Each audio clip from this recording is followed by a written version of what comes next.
Thanks everyone for attending the second week of the Junior Mining Toolkit. We're really excited to have partnered with Integra on this 3-week series that dives into the tools we think will help young professionals and mining executives set themselves up and their companies up for success. So today for the second event, we're going to be diving into perfecting the pitch for the YMP Vancouver team, as well as the Vice President of Corporate Development at First Mining Gold. So just to kick things off, I'd like to start by thanking Integra for all their hard work in putting this together. They've been the driving force behind this toolkit series.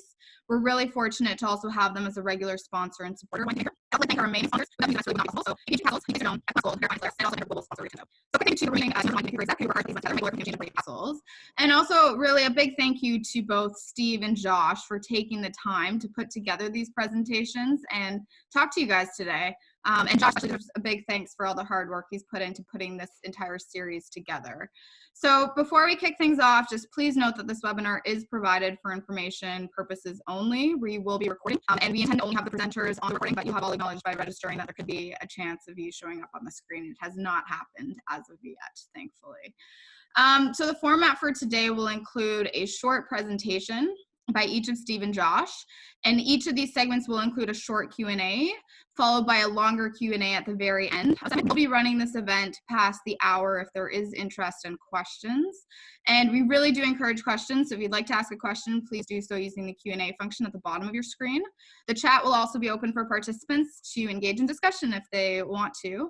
And lastly, I'm not an IT professional. If you have any issues, experience any technical challenges, we suggest taking a webinar.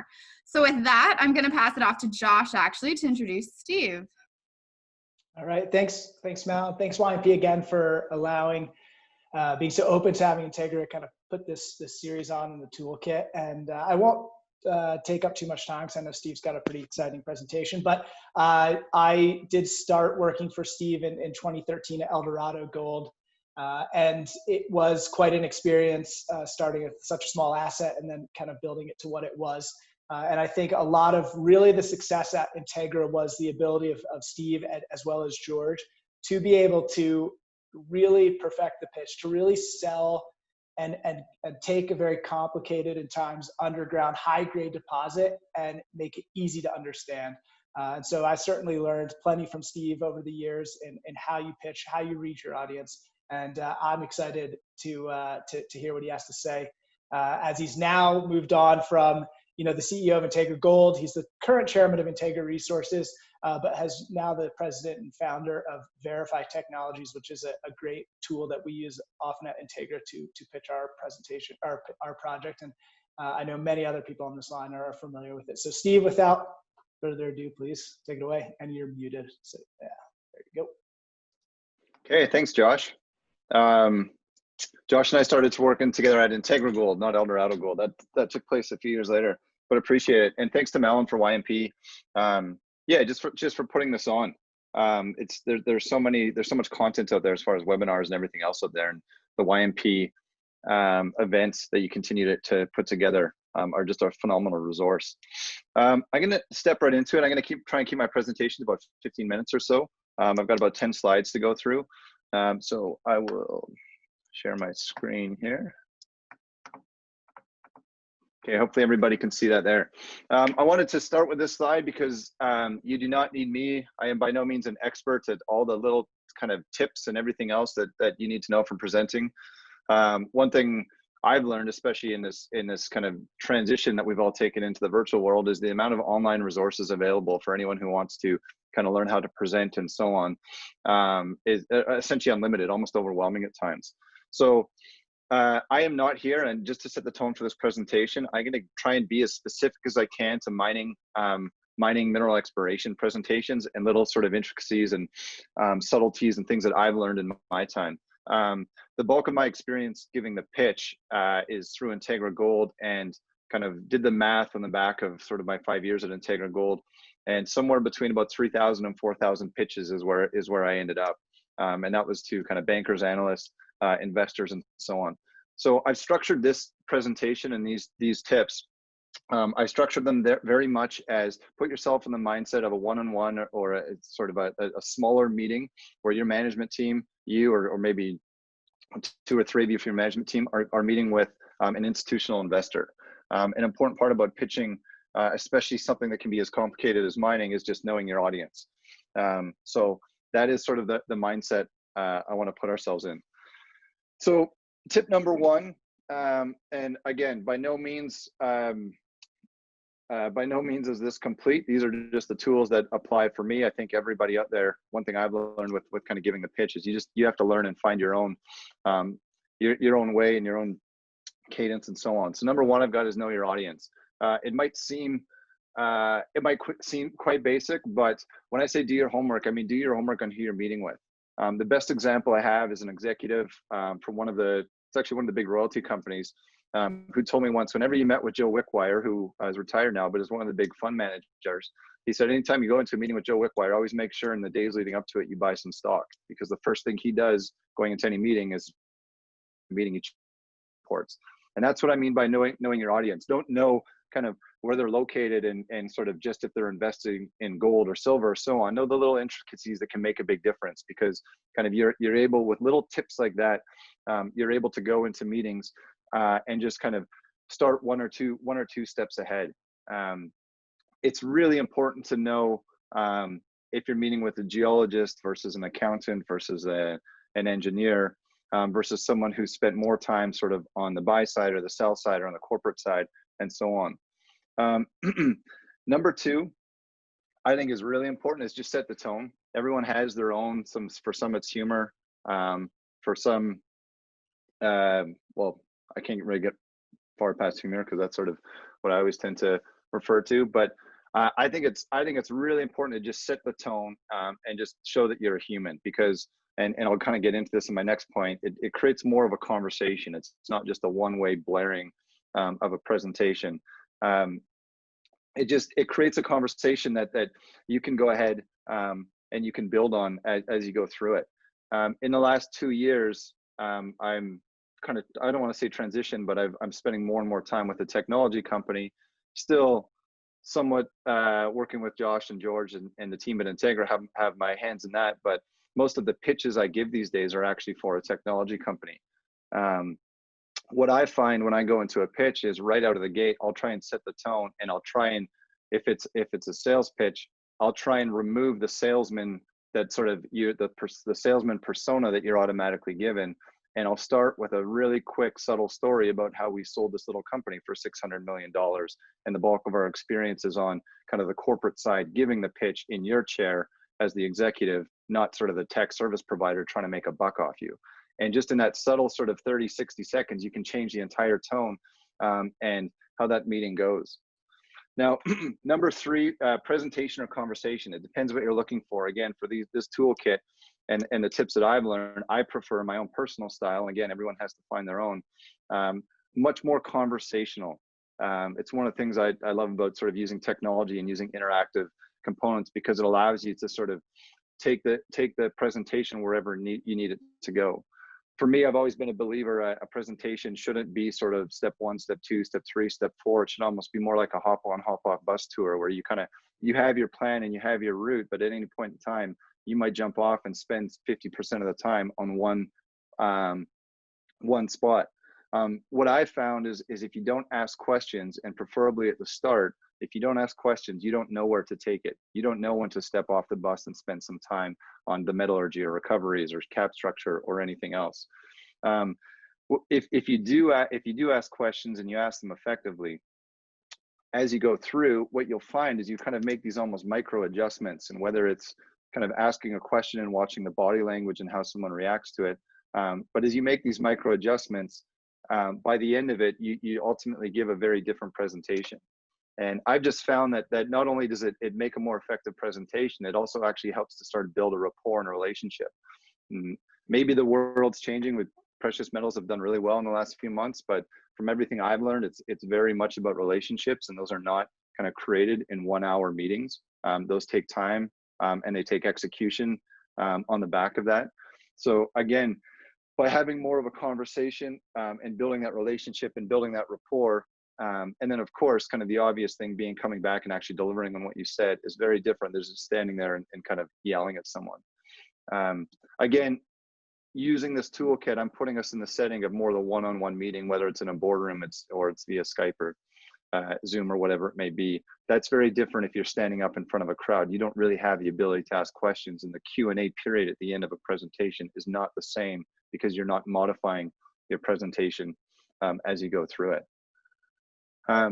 Now, this is one that I think is really important, and I think it took me a lot.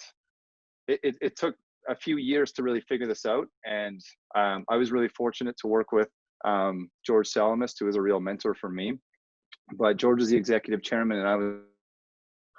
And what I realized is I would often hear feedback about sort of George and I's presentation style and how kind of we would go through. And it took a while of presenting together, but we hit that cadence where you could cut each other off, but it's not awkward because you're sort of always sort of building on each other's story versus kind of jarring it and taking it elsewhere. And what I realized through this experience is that it's not about it's not as simple as 1 + 1 = 3 and kind of two of you giving a compelling presentation is that much more. It's the fact that the two of you, whether it's IR and CEO or CEO and CFO or chairman and CEO, the two of you are a window into your company's management team. And for an investor who only gets sort of press releases, analyst reports, and then an hour with you every 6 months or so, this is them kind of looking at how you run your company. It's one of the few ways they get to look and see how you interact. And I'm a big believer that you can't, that you run your business the way you almost run your life. And I'll give an example of, I was in an office of a mining company recently, and the CEO was just berating the receptionist and screaming, and then came back and we sat down and had a conversation and went right back again. And for me, that's an indication of if I'm an investor or something doing business with somebody, that's an indication that that's probably how they run their entire business. And I don't think you can, personally, I don't think you can have, I just don't think you can really do both. So I think anytime you're in a meeting, whether it's CEO and IR, VP or whoever it may be, the way you two interact with each other is not as important, but close to as important as the actual content that you're presenting. And it's just something to think about, because once I started thinking about that, I found that even George and I just naturally just kind of played off each other. So I thought this is a great picture. This used to be George and I, now it's George and Josh. But I'll let Josh talk about that later. Now, this one, be memorable. I think this is like, it's a pretty basic presentation tip, but why I think it's so important is I don't think we all like to feel special. We have the best drill results. We have the best projects. There's nothing like it in the world, so on and so on. What we don't always accept is there's kind of over 2,000 mining and mineral exploration companies out there. And for the most part, specialist investors, institutional investors whose entire job is to look at mining and mineral exploration companies. You're not the only person they're talking to. If you're at a conference, they're probably meeting with 15 other companies that day. If you're in New York or London or taking those calls, there's a very, very slim chance you're the only kind of company they're talking to that day. And I don't mean kind of wear a funny hat, that side of be memorable, but think about leaving a lasting impression. I think it's much more important to get 1 or 2 points across than to try and spew out 20 really key components, because people can only digest so much. And for the most part, these are people that are trained to kind of ask the right questions and digest your story and understand what you're actually saying. So this one kind of rolls into the next one, and I kind of, maybe being a bit cheeky, I put "you're not hot shit," and I like to think it's self-explanatory, but I'm a big believer that if you were as good as you have to explain, then you wouldn't have to explain how good you are. And what I mean by that is I've just seen so many presentations where it's I did this and I did this and I did this and I did this. And I think, and again, I'm not an institutional investor, so I can only say so much of kind of from that side of the table. But I think it's much more compelling when I see presentations and people talk about kind of the team that they built and what that team has accomplished, and what that company's done. This might kind of sound counterintuitive with what I said earlier about I step into every meeting and I talk about sort of the $600 million sale. That's what I'm trying to do. And it's a fine balance between the two, but what you're trying to do is set the stage and not kind of brag about it, but help people understand where you're coming from. But if I'll give the example of, say, if Robert Friedland goes into a meeting, he doesn't need to sit there with a resource investor and spend the first 45 minutes talking about everything he's done, because he's Robert Friedland. He is that kind of, he has accomplished that much. But I think I've just seen so many presentations where all it is I did this and I did this and I did this and I did this. And for me, first, as soon as someone's saying I instead of we, especially in this industry, I think I'm a big believer no individual person can accomplish that much by themselves. But it sort of changes the entire, it changes the entire tone. Now, number 7 on my list, this is something I'm personally horrendous at. I've been really fortunate in my career to work with people like Josh, actually.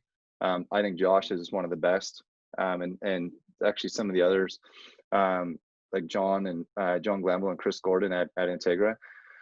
It is such a waste to put so much energy into getting them back in a time when we used to travel, kind of traveling and doing this meeting and then not following up.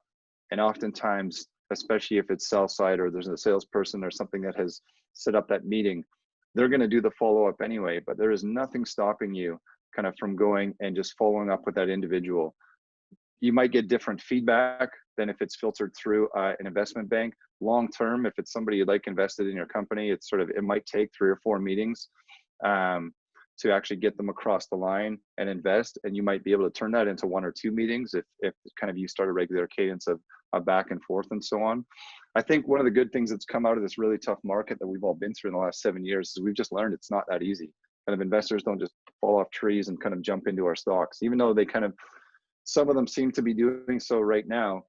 It's really important that we follow up. And if I look at the amount of energy, and I am definitely guilty of this, if I look at the amount of energy that goes into kind of finding new investors and new meetings and so on, versus just kind of putting the effort in and going through and regularly, diligently, and disciplining yourself to follow up and keep in touch with those investors, and understand at the same time, each of these investors, they're getting multiple phone calls every hour on the hour. So kind of them not getting back to you is not necessarily a bad thing. It's on you as someone looking for investment to continue that and follow up. And one thing I'll use this example is one thing I think we do way too much of in the mining and especially in the mineral exploration side is we just put so much information in. And there's 2 points I want to make with this. Is I've just went and I literally just Googled mineral exploration PDFs last night and threw in a bunch, and it was the first 3 that came up. I was able to get a bunch out of it. Two points I want to make with this. First off, I'm a big believer that everything that's in a presentation you should speak to. So if there's text that isn't eligible, or if there's legends or anything that isn't legible, why is it even in there in the first place? You only have so much time to go through. And I'm not a believer in the excuse that, oh, well, people need that extra little bit. I don't think that the slide that you're presenting to is the same one that sits on your website and so on, because there's a difference. If I'm there in the room to tell you something, why do I need 10 bullet points and a whole essay for you to read through it at the same time? That kind of defeats the purpose. So the presentation that somebody has to go through themselves should have more text and have more to it. But I am a big believer that sort of attention spans continue to shrink every single day just based on kind of the instant gratification of social media and technology and so on. We can't continue to put out kind of presentation material like this and expect people to kind of understand what we're actually trying to say. And oftentimes you'll see a map and it'll have 40, 30 different drill highlights and other aspects to it, and 2 or 3 of those will be phenomenal. But by putting them all in there, you've completely diluted the impact of any one individual assay. And yes, I guess in that instance, it's nice to show how many high grade hits and how spread out the resources and so on. But there are better ways to do that. I think it's really important. What I've tried to do in the past is actually just pitch to people who don't understand mining at all, whether it's your mother or whoever it is, because it's not like they are your target audience, but they're going to see things and ask questions that we all sort of within the mining and mineral exploration world just assume everybody knows. and you can make little adjustments based on the feedback from an outsider in the industry and apply that to your presentation that you're going to give to somebody within the industry. And what it allows you to do is it allows you to really kind of focus in. And again, going back to my earlier point, I think it's much better for somebody to walk away with 2 or 3 key points and elements of your presentation versus sitting there and trying to digest the 25 killer points that you've tried to make.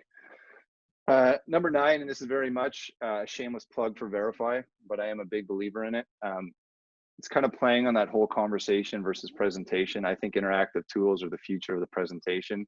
I think technology is going to facilitate much better understanding and hopefully open sort of the floodgates to kind of investment in our sector. The example I want to use for that is this. This is a, sorry to throw Josh under the bus, this is a slide from Integra Resources presentation deck. And this is just sits in a PowerPoint. This company brought a few, or Integra brought a few PhD geologists, well-known epithermal geologists on site, and they came up with this model. And then this slide sits there kind of in the presentation. And by itself, it's really hard to understand kind of what it might be talking about. And where I think kind of the future is starting to use things like technology to take that exact same slide and all of a sudden kind of take a site and be able to see kind of where that is. And in this instance here, the most exciting part is you've got these 2 zones. So these PhD geologists that came out on site found these 2 kind of stratigraphies, these, you know, marked them in yellow there. And in between those 2 lines, that's where gold occurs. And that's where you should be drilling. And so all the work and 100 years of work that's been done on this project, kind of they've come out with a fact that, or a conclusion that you need to look sort of in this 200-meter wide horizon. And the company, looking at all the historic drilling that's done, and you can see those little sticks being all the historic drill holes there, all the drilling that's been done is missed the actual target zone. So very simplistically, and I'm not going to get deep into it, but I do think, and I've tried to do it in 30 seconds there, I do think using interactive tools and so on, we are going to be able to start breaking down what we do as a sector and bringing that sort of interactive, almost educational elements into the presentation. And whether it's somebody who knows nothing about geology and you have to explain what an epithermal system is, or it's a PhD geologist that now kind of can visualize your whole project properly because you've introduced those elements. So I'm going to leave it at that. Those are my presentation tips. I guess we'll go over to a Q&A here, and I believe Josh is going to jump back up on stage too. Josh is just as much experience presenting as well, so I think some of his answers might be a little more insightful than mine. Thanks, Steve. And if anybody has any questions, please submit them using the Q&A function at the bottom. And you know, one thing that actually you just prompted me with your presentation, Steve, is memorable. It's such a good point. When I was in Boston, this was years ago, and you and George were, I think you guys had just started Integra Gold. You showed up for a presentation. You came with this very large map. And to this day, I remember that because I actually found that it engaged me so much more in terms of the conversation and understanding. And that was obviously pre-VRIFY, so now you've taken it to the next level. But you know, memorable. I think that's such a key point. So, and we used to use that map because I think I was 28 years old at the time, and it was a simplistic way to to keep your entire presentation on one slide because you probably couldn't explain the other 15. It worked really well. We do have a question actually from George Darling. It has been said that good ideas go to die in PowerPoint presentations. Are there other methods?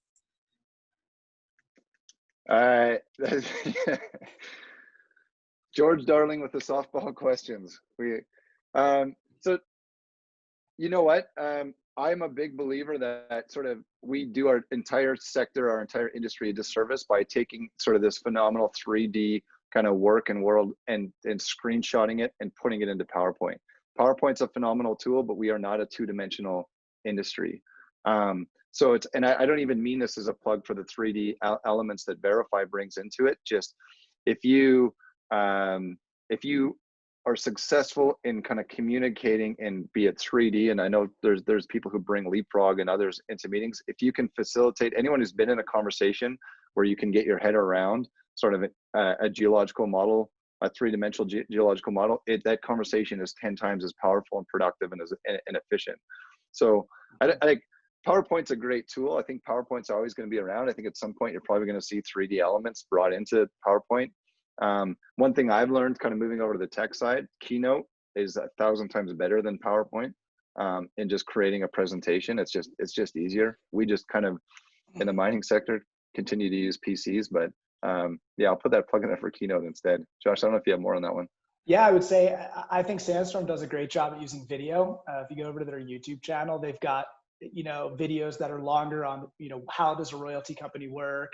They've got really funny, punchy, short videos on why you invest in, you can invest in gold bars, or you can invest in a royalty company that's got access to production. And so I think video is a great way. And I think it's a good segue into millennials, because I think that's a real way that millennials learn and about companies and about different things. You talked a lot about body language, right? And that was a lot easier to kind of read and address when we were in pre-COVID world.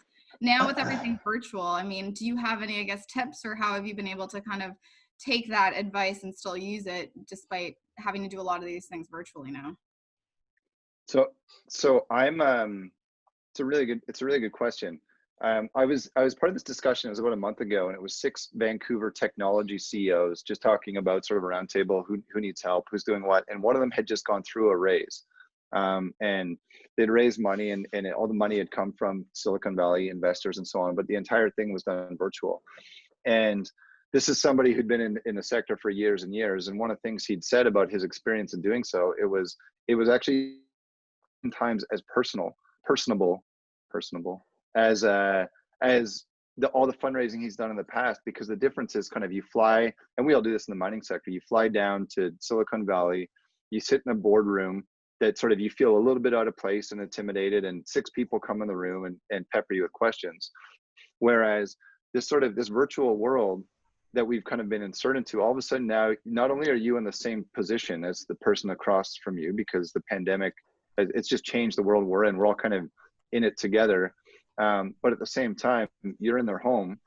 It's totally normal for a dog or a kid or something else, and it kind of it changes. I've found personally in a lot of the calls I've had, it completely changes the dynamic of the conversation. So oddly enough, I actually think it's way better like this. I never did video calls prior to March 2020, and now every single chance, every invite, every client call, everything, we have it in Gmail, or just automatically adds that video conference component.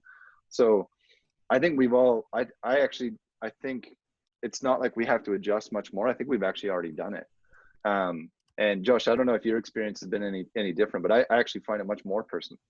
Yeah, I think it's great. I mean, it adds another level of challenge of like trying to get to know someone virtually. And I think it really works when you click, and it saves so much time from traveling on airplanes and going to all these conferences and the wear and tear in your body, to be able to just kind of get up every morning and have Zoom calls and FaceTimes and Google Chats with everyone. In fact, I called you recently, Steve, and you refused to pick up until I actually FaceTimed you, because you said you don't pick up dialed numbers anymore. It's got to be. I know, and I was surprised that you were shocked that I got to see all 17 cats you had with you. Well, I have to say, 2 weeks. It took me 2 weeks to be an adopter on the video, but I completely agree with you guys. It's being able to actually read people's faces when you're in a meeting makes a big difference. So yeah. We have one more question, and then we'll launch into Josh's mania. From George: how do you deal with and disarm a hostile listener, fund manager, etc., listening to your pitch? It's a tough one. I think George is throwing one at you there, Steve. Oh yeah, I'll take it. Thanks, Josh. You're always going to have them, and again, I think one of the things I'm a big fan of is just questions and turning it more into a conversation. And oftentimes you're able to kind of suck some of that out, or get whether it's just a vibe that they're putting out. Like, we've all been in meetings that just don't go well in general, and I think the more questions you ask, like, questions are very disarming, because you're sort of there's ways you can structure them in a way where, for example, Josh, how are you enjoying this experience, the video chat and so on? And then at the same time, I can talk about sort of my own experience and so on, and just make it that much more personable. I think that's the only way you can do it. If somebody really doesn't like you, if Josh kind of sold a bunch of stock right before some results he put out in Integra or something, like, you can be as nice as you want, you're going to get attacked by that. So I think it's like, if you are confident and you know what you're there to say and so on, that is the best thing you can do. And to be honest, you just have to accept the fact that sometimes it's not going to go well. And there is no story out there that 100% of people are really keen to hear. The best way I personally have dealt with it is actually working with guys like George Salamis, because there's nothing better if you're going to go get the shit kicked out of you in a meeting is to come out and laugh about it with somebody, because it will happen. Josh, I don't know if you have anything more on that. No, I think that's perfect. I mean, I think you're totally right. I think to your follow-up slide, I think for people that have a ton of questions, it's a slow game of getting them comfortable over weeks and months. And as you have more data and more drilling, and it's just constantly staying on top of them and being like, okay, we've answered this question for you. Like, what's next? And just, slowly dismantle them. And to that point, actually, I think people naturally shy away from that. And those are the ones that you should be twice as active following up with. Right. Those are like someone who really tears you apart in a meeting. That is the person you should be calling the next day to deal with. Otherwise, you kind of just let them win. Mm-hmm. Great, guys. So thanks everyone for the questions. Keep them coming. We're going to address them after Josh's presentation. So Steve, over to you to introduce Josh.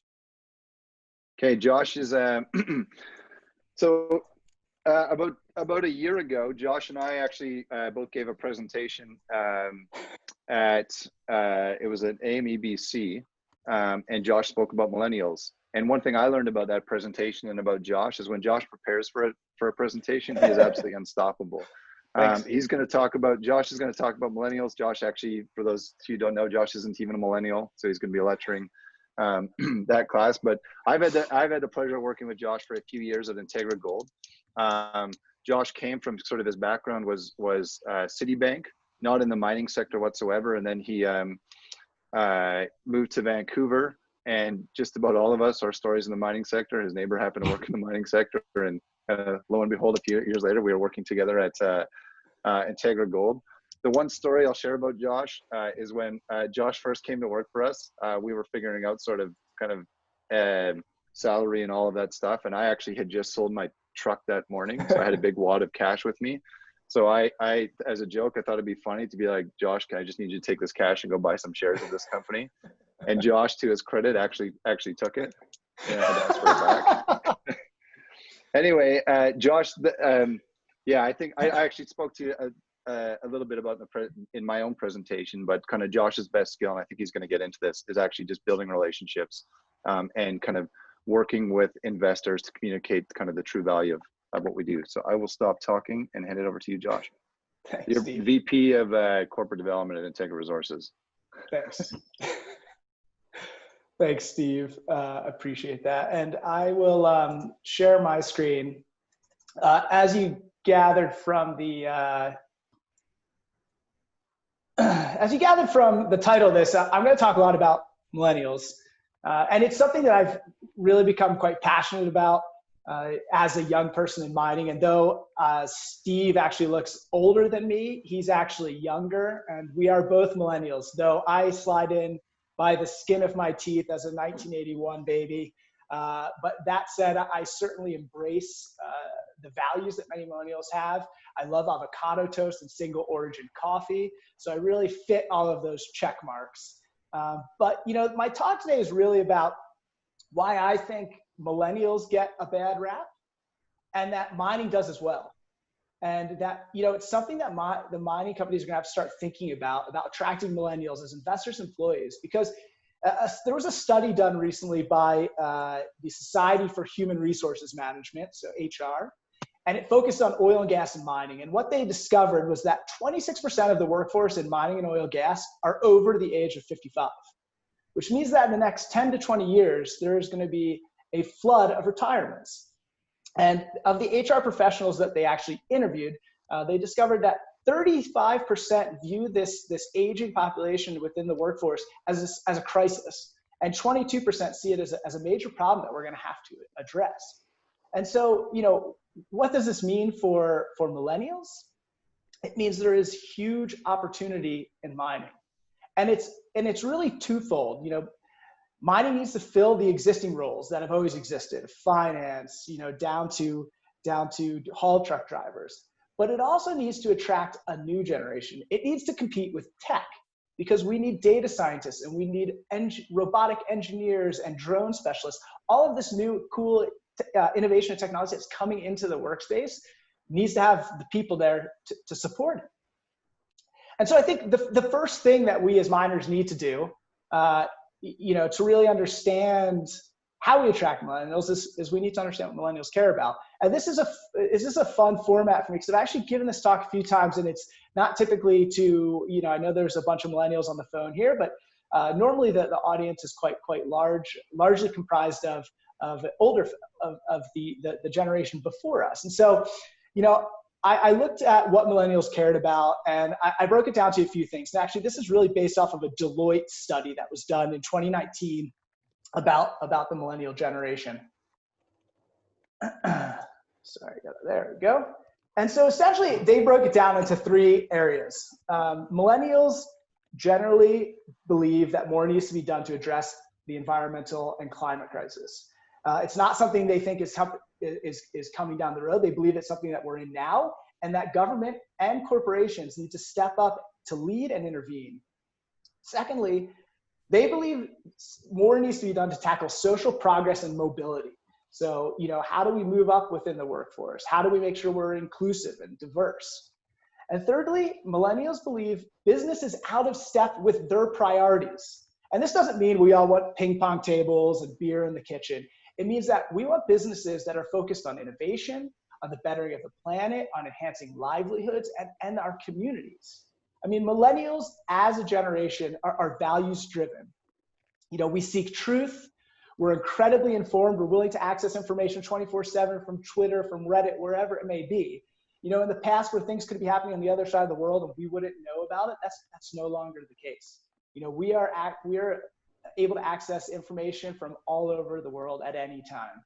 And the other thing that we need to really think about is millennials are now in the US the largest voting bloc. They came out in the highest rate in 25 years in the pivotal 2018 midterm elections.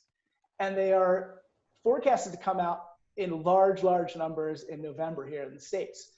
So these millennials are going to control a lot of the government officials that we are going to work with in permitting mines and building mines, things like that. So we need to start making sure millennials understand what we do. We need to start catering to what millennials are looking for. And so I've sort of created this roadmap that we're going to go through here on how we attract millennials and how we as young mining professionals, how we start to influence our companies and how we start to influence our friends and our communities about what we do. And so, the first stage of any roadmap is where are we going? And so where are we going is values. That's our goal, is to get to that point. How do we plan? The route we're going to take to getting there is our message and how we're going to communicate those values. And then, of course, the biggest question is what are we driving? Which is our execution. How are we going to execute that? So I'm going to start off with the first one, which is values, because I think this is where we need to get to attract the next investor, to attract the next employee. And I'm going to start, for those of you that don't know, I live in Denver, Colorado. It's a mining hub in the US, certainly. So this is an industry that's pretty well known amongst people that live here. And so I also recently got a dog, as many millennials have done during COVID. And so on one of my many walks with Nash, I started to get to know another neighbor who also has a dog. And, we started chatting, and I came to find out that he works in business law and ethics at the University of Colorado. He's a professor in the MBA school. And during the course of our discussion, he said, hey, well, what do you do? I said, I work in mining. And immediately I could sense his demeanor change, because he threw me into a category which I think the mining industry needs to shed, which is we're sort of, typically, I think, historically viewed as conservative, not very caring about the environment, relatively homogenous. And in the past, I might have shied away from going further into the conversation and kind of just moved on to the next topic. But I've taken it upon myself to educate my peers, those that I know, my friends, but also just not to shy away from saying, hey, this is what I do. I'm very proud of it. And so I quickly shot across, hey, I know I work in mining, but I care a lot about the same things you care about. In fact, I would consider myself an environmentalist. I typically vote very progressively. And I think that those two things, mining and those beliefs and values, aren't mutually exclusive. And it was so funny. He was so taken back by it that he asked me if I'd come speak to his class next year at his MBA class, because his whole thing was, you need to educate people about what you do and about what mining does. And so I think it was a really important lesson for me, to take the conversation and talk about it, but secondly, to just talk about, hey, mining is made up of individuals, a growing number of younger individuals that have many different beliefs and values, and we don't all agree and disagree, and that's fine, but we're changing the industry. Especially as millennials are handed the key to the sector, we're going to start changing the values. We're going to start changing the messaging. We're going to start changing how people view mining. And I think that's really important. And so, if you think back to what millennials care about most, that we talked about from Deloitte, mining cares about those things in equal numbers. And the first one I think that we really need to focus on is the environmental aspect. Certainly we're going to have large environmental footprints. We're earth moving operations. We use a lot of big trucks. That said, we're changing that very quickly. If you look at Sudbury, which, very famous Canadian mining town, often when you think of it, you think of the super stack, and a lot of environmental liabilities. Well, Sudbury has gone through a dramatic change, and it's because of investment from the Canadian government, from the mining companies. They've done massive reclamation, re-greening. They're going to take down the super stack, and right now Sudbury has some of the cleanest air in Ontario, which is amazing.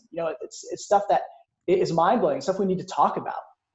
The other thing is the mine of the future, which I think we've spent a lot of time chatting about and reading about. But the mine of the future is sort of now the mine of today. Macassa, Kirkland Lake, they use 80% battery-powered equipment. Their footprint is shrinking. Quite frankly, diesel trucks are going to go the way of the dodo bird. We're going to be an all-electric industry. The second thing I think we really need to kind of push the message on and talk about, because it's a value that millennials hold dear, is economic development. Mining, for all intents and purposes, but built Canada. It built large parts of the Western United States, the coal region. We work as miners typically in remote places. We provide jobs that otherwise would not be there. And we provide really high paying jobs with great benefits. In Canada, for example, the mining industry is the largest private sector employer of Indigenous communities. These are great things we do, and we need to message them and get them out there. The other thing for economic development, which I love, and it also often gives me a lot of flack, is that I love Greta. I love the green movement, because that new green movement, everything they want, solar panels, batteries, all of that needs to be built from metals that we need to extract out of the ground. And so for me, that's a huge economic opportunity for companies, for investors, for employees. It's something we need to promote. And if you have time, there's actually a great TED Talk by this geologist. And she says, essentially, she's an environmentalist, and that's why she chose to work in mining. So if you have the time, you should check that out. It's really good. And then the third thing is social action. And we're in a defining moment in the world right now. Social justice, equality, inclusion, and all industries are stepping up. And I think mining needs to do the same. And I think we are. We're going to lead the way in inclusion. And I think one of the big things that's going to do that is the millennial generation. The millennial generation, as you can see in this chart here, we're the most ethnically and racially diverse generation yet. So by creating opportunities for more millennials to enter the industry, we're going to create more diversity within the industry, and that's great, and that's good for everything. And I would say if you have some time, there's a great mining podcast called Mining Stock Daily, which is a great example of another millennial tool of getting the message out, a podcast of all things on mining. And he had a great interview last week with Tyree Gray, who's the head of the Nevada Mining Association. And he's also an African-American man working in the industry. And it's a very honest, open discussion, about what about what the mining industry could do. And he actually leaves the conversation with a challenge, which I thought was fantastic, which, Core Mining, who's an investor in Integra, is part of CEOaction.org, which is, a global initiative, companies as diverse as the Dallas Mavericks to to hospitals are part of it. And it says essentially that we're going to push for inclusion and diversity within our workforce, and we're going to share our experiences, and that's because that's going to direct the future. And so Tyree said he's going to challenge everyone in Nevada to join this. And I think that's a really great initiative. And I think the other thing that's great is just having conversations like this. I know at Integra we've had these conversations, I know at VRIFY I've had, just talking about it. I mean, it's time we stop shying away from the difficult conversations. That's the era we live in. So, what does this all wind down to? And this is now we're going to, we've moved from our destination, which is the values. Now, how are we going to get there? Because really what millennials care about is what mining cares about. It is not mutually exclusive. And the sooner we realize this, the sooner we can attract another generation of employees, of investors, of policymakers. And so this is where I think we move into the message. We have to reinvent who we are, and we need to get it out there. The millennial generation is one of the most creative, informed, and powerful generations that the world has ever seen. And we need to start promoting the good and be transparent about the challenges, because that's what it's all about. Millennials want transparent, honest, driven communication. And I think a lot of other industries do a really good job of this. Oil, for example, you'll see these commercials about how oil, creates the toys that your children play with, or the gloves that doctors use in the hospital room. It's not about, hey, we can extract oil really cheaply and make a good profit on it. It's about, how does this benefit you, the consumer? And I think mining needs to do that too, whether it's a national campaign or whatnot. We need to show how copper is something that we use on a day-to-day basis and is going to be part of the green movement. I think that's key. As miners, we're very, very good at promoting our project, at talking about what we do well and talking about it within our industry. But I think what we need to do generally is we need to start talking to people outside our industry. We need to start promoting it across all channels, get out there and have those conversations about how mining is crucial to your day-to-day life. And I know as a millennial with a lot of millennial friends, I'm constantly trying to show them how, what the mining industry does is crucial to their day-to-day life. So for me, it's time that we start really press releasing and really talking about and getting interviewed the softer side of mining, the benefits that it creates, not just the stuff that we know so much about, the geology, the engineering, all that. It's time that we start delivering a meaningful and a really honest message, because that's what millennials care about. And then step 3, action. There's nothing that millennials dislike more than all talk and not having that walk side. And so, I think there's a few things here we can do. First, we need to address the cycle. Mining is notorious for age gaps that correlate to these, that are correlated to the boom bust cycles of our industry. It's how do we attract a new workforce when during the downturns, you're not sure you're going to have a job. And it's funny, I was talking to a close friend of ours that works in the space, and he said that of his UBC graduating class, his geology class, there's only 3 of his classmates still work in the industry. And the big reason for that is because during the downturns, it's difficult to raise a family, things like that. So it begs the question, are we doing a huge disservice to ourselves by not planning for those downturns and ensuring that we're able to continue to pay and grow the employees during these difficult times? And I look often to tech to this, because tech does a very good job at continuing to invest in R&D and talent during down periods. I mean, Amazon for years, and some of it was some of accounting trickery, but ran deficits. But they continue to invest to grow the business. And quite frankly, I reference tech because tech is going to be our biggest competition. The millennials, the Gen Yers, the Gen Xers, they get the tech space. They don't get the mining space. And so we're competing with them. And I think a big thing we need to do is rebrand. I tell people I work in junior mining and I get blank stares. So they're like, oh, so what do you mine? And I was like, well, we don't really mine yet. We're explorers. So I think we need to call it like it is. We're not junior miners, we're startups. And just like in Silicon Valley, not every tech startup works. They don't all make money. In fact, most of them don't make money, but they're the key to the pipeline of tech. Just like junior miners, just like startup miners are the key to the pipeline of the mining companies.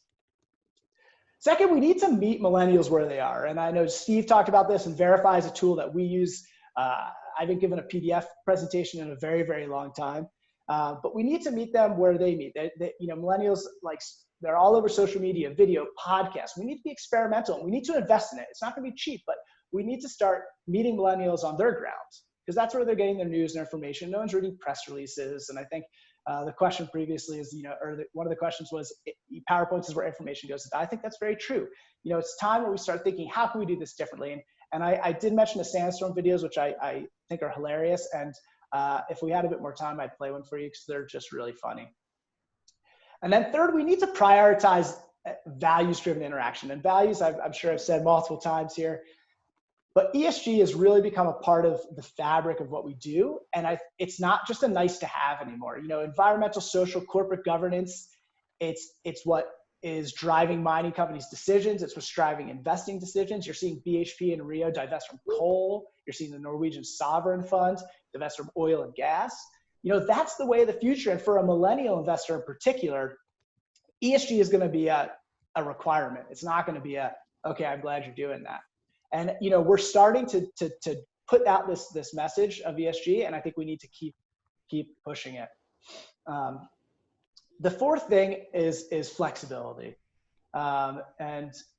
This meme that I just put up cracks me up, because I think this is a really good example of the millennial generation. The COVID-19 pandemic has been great for the industry, because I think we actually saw really good things being done. Donations, the AMEBC Food Bank Challenge, donations of medical supplies and money. And we actually broadcasted. There was interviews. I think that was so great to see the mining companies do, because that's really what millennials want to see. They want to see what you're doing to help communities and push that. But the other thing that I think COVID has done is it's shown, especially for the corporate workers, that remote work works. The leash has been extended from work at home, and I don't think we're going to be able to reel it in. On the corporate level, we're no longer going to be constrained by geography. And I think it's huge, because it means that we're going to be able to tap into a whole new pool of superstars that may not be in the same time zone or country or city as you, but are going to be able to provide, that niche, be part of that team that's really going to be the future of the industry.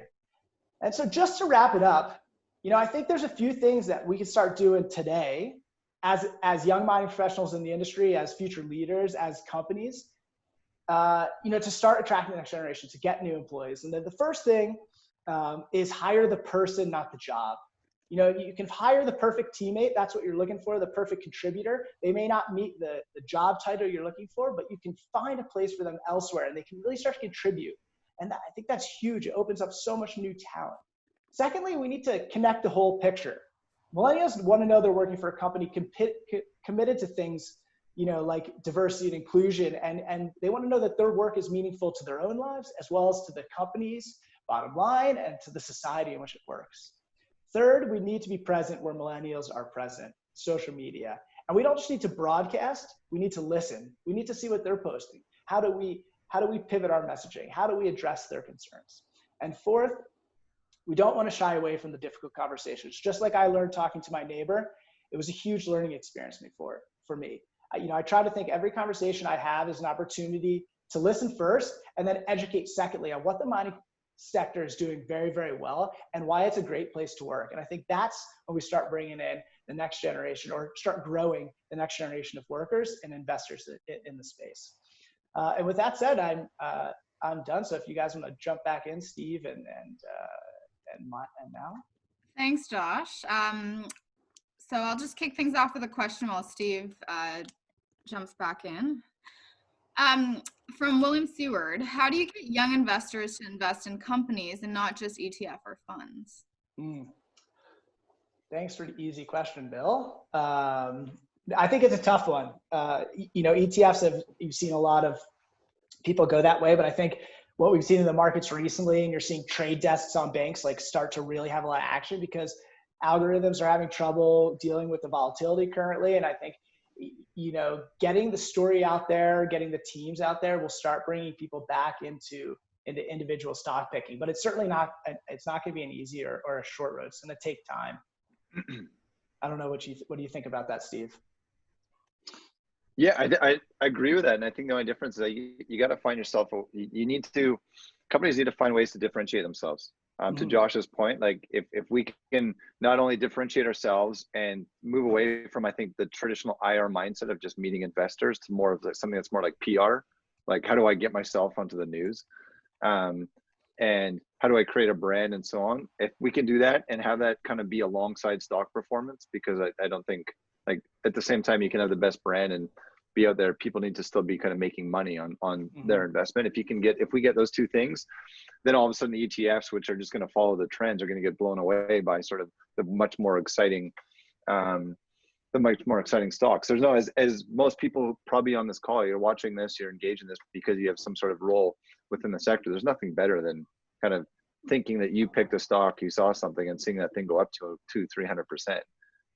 If we can find a way to give a taste of that to the kind of millennials and just in kind of the investing public, yeah, I think we'll be way ahead of the ETFs. Yeah, it's it'll be interesting to see once we see a bit more of a shift from that and have outperformers and people getting a bit more interested in specific stocks rather than those indices. From George Darling, often heard that millennials will have huge issues in dealing with their first failure at school, training, etc.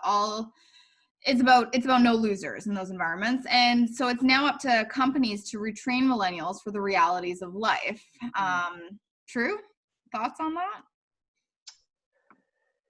Yeah, it's an interesting one, and I have a lot of friends that work at Lululemon in Vancouver, and so I think they do a really good job. It's about coaching, it's about goal setting, like daily goal setting, weekly goal setting, 5-year goal setting, because I think that's how millennials view things. Is like we view things very quickly. We do like instant satisfaction, but if you start to map out, okay, this is when I'm going to get to this level in my life in this position, I think that really helps. I think, it's less of, millennials being afraid of failure and more, managing. There's a new generation that works differently, that thinks differently. And so, companies will also have to provide some compromise into this younger generation that's coming in, as well as, millennials need to also understand that there's certain ways that, business is done and that this is how it's done. But I think it's kind of combining and listening to both sides and creating, goals together on how you work and how you operate. I mean, Steve, you have a lot of millennials that work for you. Yeah. One thing I've learned now that, so at VRIFY, we have 35 people and I'd be one of the old folks there. So I always forget whatever after millennials, Gen Z, Gen, whatever it is. Why? I think millennials are Gen Y.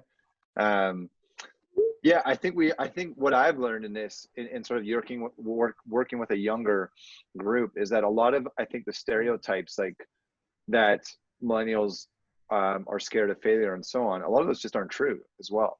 And I think like there are so many things you will always be able to come up with individual examples of, like, here's a millennial that is scared of failure or so on. But kind of when you start to work with large groups of kind of these different demographics and a lot of those stereotypes, I think that whether it's society or whatever has taught us, they're just literally not true. And I think that working with, say, millennials or Gen Z or whatever we're working with, I think we, as sort of the employers and some of the leaders within these, we can't go into these engagements bringing sort of the bias of those stereotypes already. We have to engage and kind of start off not expecting you to just be an entitled little brat that wants or that feels kind of they deserve this job, and if you kind of don't give them what they want and sort of have a latte waiting on their desk, they're going to quit and so on. Because my experience and a lot of this in the last 2 years is those stereotypes that we have, they're either non-existent or they're not even close to what we initially thought they were. And I think, Josh, and those slides that you brought up are really, like, if you look at the communication difference in some of those examples that you gave, like, I much prefer kind of the one on the right to sort of, it's much more honest and real and so on. And I think there are so many different things that we can learn from sort of how kind of millennials or younger generations just communicate and so on. It feels weird for me to be talking about younger generations. But I'm going to jump in with one thing too, because, I agree with everything you guys have said. I think one thing that these webinars actually really help with is understanding that your career isn't like a linear path up. You are going to have bumps in the road or things that are perceived to be bumps, but you're actually learning along the way. And when you when you encounter those challenges or what you deem to be failures, they may not actually be failures. They might actually set you up for your Yeah. success. That's great. Totally agree. So from Jim McKay, as a high-performing millennial with unlimited energy, how do I best position myself to take advantage of the looming retirement wave? Yeah, that's a great question, and I think and I think this is a very millennial thing too to say, but I think you got to get in and then get and start learning what other people are doing. Like the beauty of all these openings potentially coming is that there's going to be opportunity in a variety of different disciplines, and so I think it's great. You see a lot of banks do rotations so people can understand what they like the most and what gets them fired up. And I think that's a great way to sort of, understand what you want. And I think it's funny, I was reading that Deloitte document earlier, and one of the things they said of millennials is that we jump around from jobs a lot because, there's not the days of pensions and protections. So you jump around for salary, you jump around for experience, you jump around for personal satisfaction. And I think, not being afraid to fail and seeing what that leads to, and not being afraid to learn new things and disciplines just is a really great way to set you up. I know it's something I've done. I've done a bunch of different things and then fell into mining and working for Steve and George, and it's been fantastic. Yeah, and I would 100% agree with everything Josh said there. I think it's the one thing I'd say, if you have endless energy and just find an application, find an outlet, a productive, don't throw it into video games or something else. And again, that's probably me making a stereotype, but I think it's so important. Like if I look at my own career trajectory and so on, and to use Josh's words, I kind of fell into mining. I didn't go to mining in school and so on. In 2007, I was literally photocopying brochures for kind of mining conferences. Like I was the person in the office that nobody knew. And 3 years later, kind of between this group of company, they needed somebody to take a CEO spot in one of them. So I was like the guy in the corner putting his hand up saying, I'll give it a shot, take the filler seat, and sort of just kind of fell into these various roles and so on. But if I look back at myself and sort of that trajectory, it was always sort of just putting myself in a position where you're kind of ready for that opportunity to come your way. And a lot of that is just kind of working, kind of being feeling you're underpaid, and just kind of taking those grinder type jobs and so on. But you're always in a position where that opportunity may or may not come along. Mm-hmm. But so it's kind of a vague answer to that question, but make sure that energy that you're doing is going to things that can actually help you advance your career or put you in a position that may help advance whether it's a career or whatever your goals actually are. It's a great point, Steve. I think even to, saying being the photocopy person, like as long as what you're doing is setting you up to be in the room potentially down the road, that, and a lot of these companies, we're lean teams. We're not, nothing is below us. We're all there to make sure we can be successful. And as long as there's the opportunity to be in the room or to kind of see a path upward, don't ever assume anything's below you, right? Totally. And again, because we're small companies, and I think naturally most people like to mentor, if you set yourself up to sort of having that attitude and kind of you're putting out that vibe of like, teach me more, I'm a sponge and so on, you'll find that everybody is open to kind of, you're sort of this non-threatening force that they can talk to and share their experience, their knowledge and everything else with. And I think that's the best thing you can do, especially at an early point in the industry, is because you'll find that there are people who are in mining, and this is, I'm sure it's the same for other sectors, but people in mining specifically really are very passionate about what they do, and they love to share that and share their experience. So put yourself in a position where you can suck up that knowledge and that information. Yeah, absolutely. So we have a few more questions from George Darling. We are now 2020, so 20 years from 2000. Next generation, ? COVID generation, fear of social reaction. Any thoughts on kind of what the next generation is going to look like in terms of what they face? I mean, I imagine they're all going to be a lot smarter than me.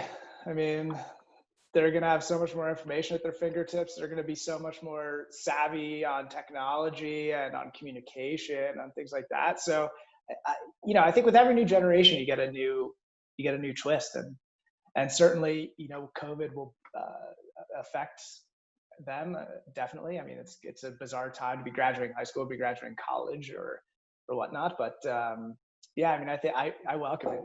With new generations become new changes and new challenges and new opportunity. Yep. Steve, did you want to go ahead?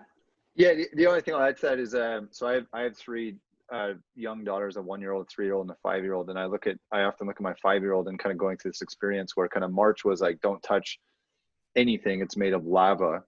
And kind of April, May was still sort of like, don't kind of look at people because they might cough the coronavirus from 40 feet away on you and so on. And I worried a lot going through that. Like, I hope I'm not just building kind of teaching my kid to be a germaphobe and so on. And it's like, I found, I don't know what it's like for older kids, but like, I think I've found actually, because we're so much more aware of it and so on, like we call it the privacy time, where everyone just kind of keeps their space from each other. And it's like a game if anyone gets too close to you and so on. And that's kind of faded now that sort of things have definitely died down here. It's a good question that I actually worry that sort of some of the, especially the youngest end of the generation that we are currently, there are long-term effects to sort of the COVID pandemic stuff. In general, my 3-year-old's still licking doorknobs, so she's not impacted by it at all. But I think on that side, I do think this whole pandemic COVID thing has been short enough that I don't think it's going to be from sort of the psyche of the younger generation. That being said, I think the ripple effect on sort of the jobs and everything could have big impacts. I'm a gold bug, so I always believe the economy's overflated and going to fall down, and gold's going to be the savior of all. But I think that the biggest, I personally think, and I just finished reading a book by Andrew Yang, so kind of a lot of this will spill out here, is I think technology, automation, all of that is going to have a massive change in sort of the job market for the next generation. So when we talk about millennials or Gen Y or Gen Z or anything, I just think the sort of what they teach in schools today is very different than sort of what you'll be doing as jobs 5, 10, 15 years from now. And I think that I actually think it's going to make the younger generations much more resilient, because they're going to have to think on sort of like 2 or 3 steps ahead, where we didn't really have to do that. You kind of went to school for this and then you would become that. Whereas I think what's going to happen over the next few years is sort of you went to school for this and that doesn't exist anymore. So you're going to have to figure out a way to kind of work through that. Mm-hmm. Yeah, and I think especially in the last 2 months, we've all had to learn. We've had to up our technology game, right? So. For sure. Just conscious of time, a few more questions, so kind of try to briefly answer them. Over to you, Steve. Do you suggest group meetings or push for individualized meetings to brokerages? You know what? It's a really good question. I think that sort of mining and just pitching stocks in general is different than traditional sales, because you don't know if you close the sale or not. Maybe if you're doing a financing, you'll get an order, but oftentimes you're just, I think it was a good meeting, but I don't know if you went and bought stock or not. So what we do is our scorecard is naturally, or our measure of success, or the metric we use is naturally number of meetings. If I do more meetings and I meet with more investors, if your website or email blast gets me more clicks, or then that's the only real tool we have. So I think what we would naturally think is if I could have a one-on-one meeting with an investor, or I can do a group lunch presentation, I'm naturally going to pick the group because that's more contact points and people and so on. I think it's wrong. I think sort of maybe that's going to change if kind of precious metal market just goes bananas and sort of the more the merrier. But I think it's sort of, I think smaller groups and sort of much more personal interactions and rapport building and that side of it and relationship building is much more important. Like, we've all given big retail presentations where 9 out of 10 people are checking their phones the whole time. They're not sitting there kind of going back and being like, I just met this really good story. And yes, we've given good retail or group presentations as well, but kind of you often hear that term, the plate lickers, and kind of the number of kind of retail luncheons and presentations we give where everyone's just there for a free lunch. And it's not, again, I don't mean to pour water on all of group presentations, but personally, I think there's nothing better than sort of very engaging 1 or 2 person presentation. And then what it also does is it allows you to follow up on specific questions. Whereas, and Josh, I'm sure can speak to this as well, it's really hard to follow up in a group presentation. Yeah, I think it's one of the best parts about actually the Zoom meetings is that you sort of eliminate the plate lickers. Like, because if you're going to have your video on in Zoom, you know that people are relatively tuned in, I think. Yeah. And actually, I peeked at the other question. Now, I'm sorry. Do you mind if I? Yeah, go for it. Which I think is a great question, because I think Steve and George as well, you guys both were really good at this was how do you get that first big meeting, like with the investor you've been targeting for weeks or months or years? Like, how do you get it over the line? I think that's what Are you, Yeah, are I'm you sorry. asking, I'm asking. Josh, or you? Yeah, sorry. I peeked at the Q&A and I saw that was the next question. And I thought you were talking to yourself and then you were giving a dramatic pause in between. I didn't want to interrupt your flow. No, I'm asking you. How do you get Sorry. that first meeting with a potential investor? It all depends the stage of your company. Like for the most part, sort of the more institutional investors and so on, a lot of that comes through kind of your institutional sales or your investment banking relationships and so on.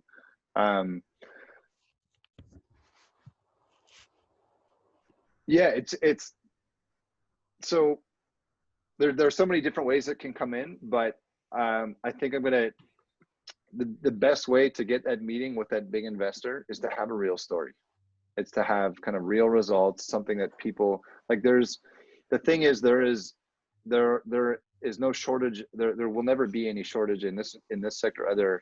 The shortage of snake oil salesmen within it, and kind of the best way to get those meetings and to kind of have any sort of shelf life and actually survive and last in this industry is just to have a real product to sell.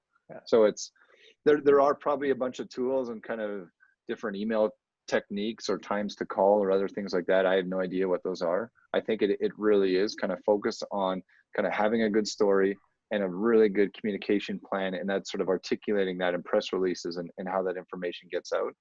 And you and those investors should naturally find each other, be it through an investment bank or kind of various relationships and other things like that. The other thing that I found extremely helpful is have really good relationships with other corporates, because if there's other similar stage companies, you can share sort of investor lists and so on and share that approach. And if an investor has done well on a company and that company recommends another company, it's naturally that company's not going to do that unless they're not going to risk that relationship with their own investor if they didn't actually believe it was worth that investor's time. That is sort of, I think it's a bit of a referral that we don't naturally think about, but sort of there's nothing better than a CEO who's got a strong relationship with an investor recommending you to that investor. Thanks, Steve. So just given time, we're going to wrap things up. So one of the themes I've actually taken out of the last three, kind of the Integra virtual fireside chat series and week 1 and week 2 of this is actually the importance of team. I think everybody is really shone light on how important it is to have a team. So other than that advice, I'm wondering if each of you can just leave our YMP members with something else that you think is really important for them to, be thinking about as they're progressing their careers. Sure, I can go first. I think what I found in getting into mining is that, and I talked tons about the opportunity, but I really think that is huge. I think that there are so many new things coming into mining, so many new areas that people need to be experts on, and they're just not there. So if you're willing to throw your hat in the ring, work hard, learn, then, really there's an incredible amount of opportunity across ESG or corporate development or investor relations or on the ground. Like there's just a world of opportunity, and, put your head down, throw your hat in the ring. And I think, you'll find something you really love. Steve? Yeah, so I don't know if this is entirely answering your question. I think the most important thing that anybody can do, and especially younger generation, is you got to find ways to differentiate yourself. It is a very noisy, there are way too many companies to be frank, and everyone is trying to position themselves and their companies and their stories. You need to find ways to differentiate yourself, or sort of, you're always trying to build your own brand and the company that you're associated with brand, and you got to find ways. Fortunately, especially as a younger generation and being much more familiar with sort of technology. If you're serious about your business. Sorry, is that the hook to get me off the stage? If you're serious about kind of growing your own personal brand and your company's brand and everything else, you need to find ways to differentiate yourself. And because you're younger, you just naturally use technologies that the older generations are just not familiar with. That's the easiest way to do it. I often think about sort of at Integra Gold, we did what was called the Integra Gold Rush Challenge. And it was $1 million prize for anyone who could take this old data set from a mine site that we'd acquired and kind of dig through it and tell us where we should explore for gold.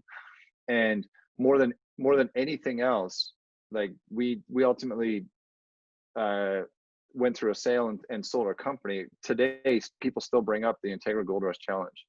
And that was a way that we differentiate ourselves. And when I think about the conversations George and I had, we're like, maybe we should offer like $50,000. And we met with a tech guy and he said, no, you got to make it $1 million. So we put a press release out and we're like, we'll figure out how to come up with the money. We'll just make it $1 million and then people remember it.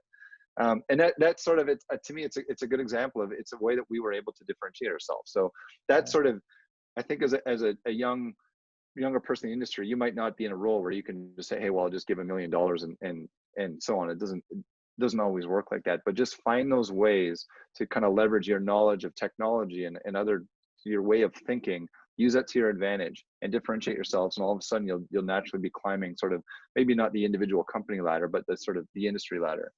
The only other thing I'm going to say is that you will find no shortage of opportunities to kind of sell your soul.